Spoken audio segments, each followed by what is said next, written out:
The Friday আড্ডা presence ছোটদের ঈশবের গল্প। নিজে যা নও তা সাজতে গেলে নিজেরই সর্বনাশ ডেকে আনা হয়। এক নেকড়ে মনে মনে ভাবল, কোনো ছদ্মবেশ ধারণ করে যদি সে তার চেহারাটা পাল্টে ফেলতে পারে তাহলে আর তার খাবার ভাবনা হবে না।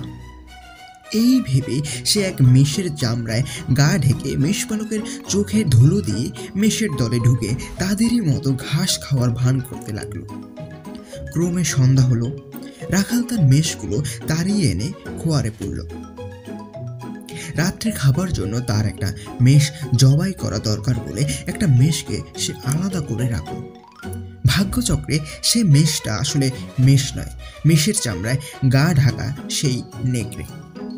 রাত্রে যথাসময়ে তাকেই জবাই হতে হলো রাখালের হাতে। আপনারা শুনছিলেন ছোটদের ঈশবের গল্প। যদি গল্পটি ভালো লেগে থাকে অবশ্যই ভিডিওটিকে লাইক করে দেবেন, আর যদি গল্পটি ভালো না লেগে থাকে অবশ্যই আনলাইক করে কমেন্টে জানিয়ে দিয়ে যাবেন কেন আপনার গল্পটি ভালো লাগেনি। এবং আমাদের চ্যানেলের সাথে যুক্ত হতে চাইলে অবশ্যই চ্যানেলটিকে সাবস্ক্রাইব করে বেল আইকনটি বাজিয়ে দিয়ে যাবেন। ধন্যবাদ।